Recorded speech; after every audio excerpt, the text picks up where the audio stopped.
नमस्कार दोस्तों, आज मैं आपके लिए लेकर आई हूँ मेरी कृति भोजन के इतिहास का पार्ट 2। इससे पिछले पार्ट में हमने प्राचीन काल पर गहन चिंतन किया था और प्राचीन काल की भोजन पद्धति को जाना और समझा था। और आज हम इस वीडियो में मध्यकाल की भोजन शैली के विषय में जानेंगे और समझेंगे। तो बिना समय गवाए चलिए शुरुआत करते हैं इस अनोखी कहानी की। मध्यकाल में भोजन शैली।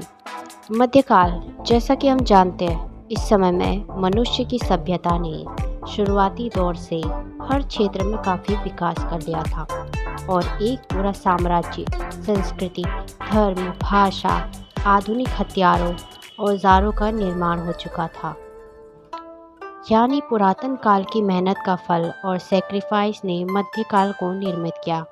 जाहिर सी बात है, यह राज के शासनकाल का समय था। मानव सभ्यता फलने फूलने लगी थी। इसी तरह फला और फूला भोजन का मध्यकाल, यानी हर एक इंसान का अपना तरीका था भोजन को खाने और बनाने का, जो उन्होंने एक समुदाय से दूसरे समुदाय तक फैलाई। चावल एक था, पर उसे बनाने का तरीका वो अलग अलग था। ऐसा इसलिए भी क्योंकि कभी संसाधनों की कमी थी, कभी वातावरण, खाद्य व्यवस्था में परिवर्तन का काल था, तो कभी क्रिएशन और स्वाद का मामला था। लोगों ने जी भर भर कर एक्सपेरिमेंट किए और हर एक खाने को ईजाद किया और उसका नाम अपनी संस्कृति के अकॉर्डिंग बदलता चला गया। मध्यकालीन भारत में आम लोगों का भोजन ग्रामीण किसान ज्वार, रागी, कोंदा, सवा जैसी मोटी अनाज की रोटियां, चावल विशेषकर पूर्वी और दक्षिण भारत में था, दालें जैसे मूंग, मसूर, उड़द, चना, मौसमी सब्जियां, दही, छाछ, दूध, गुड़।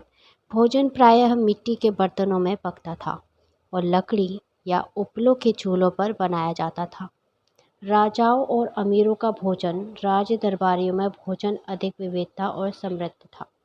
राजपूत राज्यों में बाजरे की रोटी, घी, दालें, शिकार का मांस, केसर युक्त मिठाइयाँ थीं तथा दक्षिण भारतीय राज्यों में चावल, सांभर जैसे दाल आधारित व्यंजन, नारियल आधारित भोजन, इडली और डोसे के प्रारंभिक रूप थे।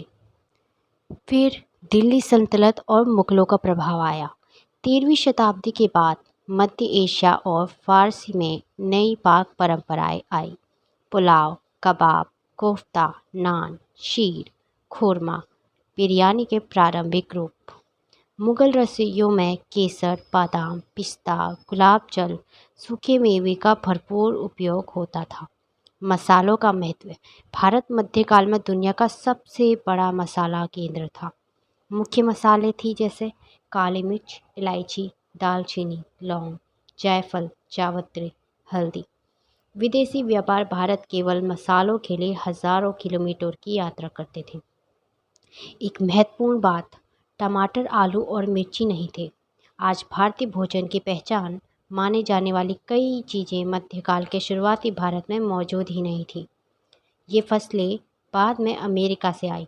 आलू, टमाटर, लाल मिर्च, हरी मिर्च। इनके आने से पहले तीखापन मुख्यतः काली मिर्च, पीपली मिर्च, अदरक से आता था।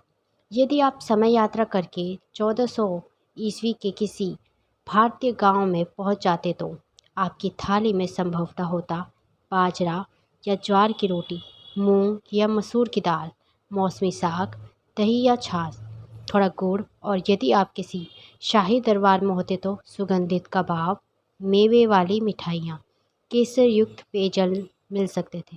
मध्यकाल भारतीय रसोई कैसी थी? चूल्हा, अग्निकुंड।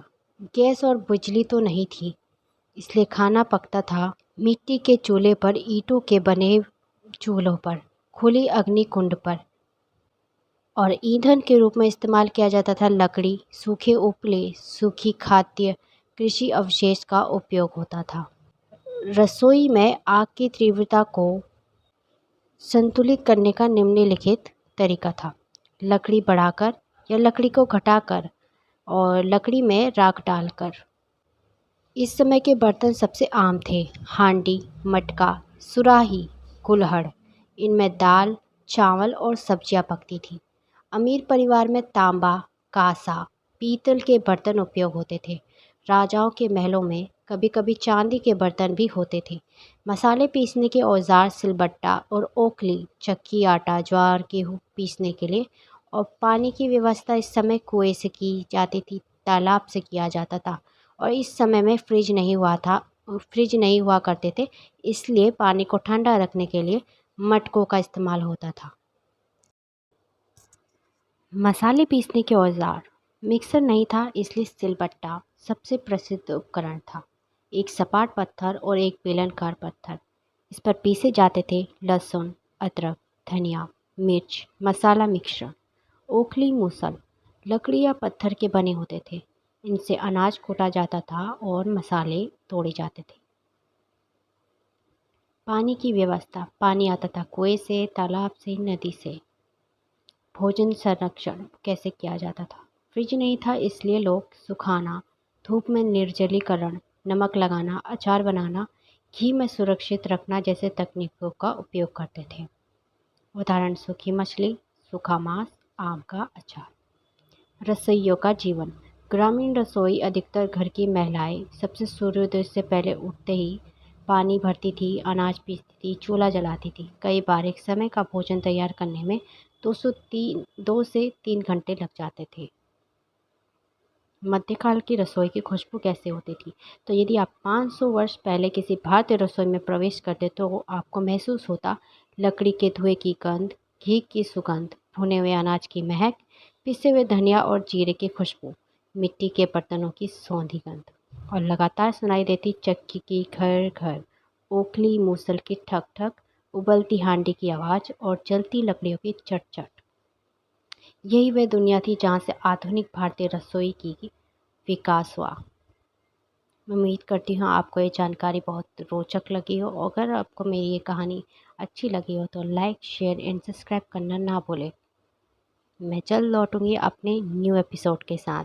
तब तक के लिए जय हिंद, जय भारत।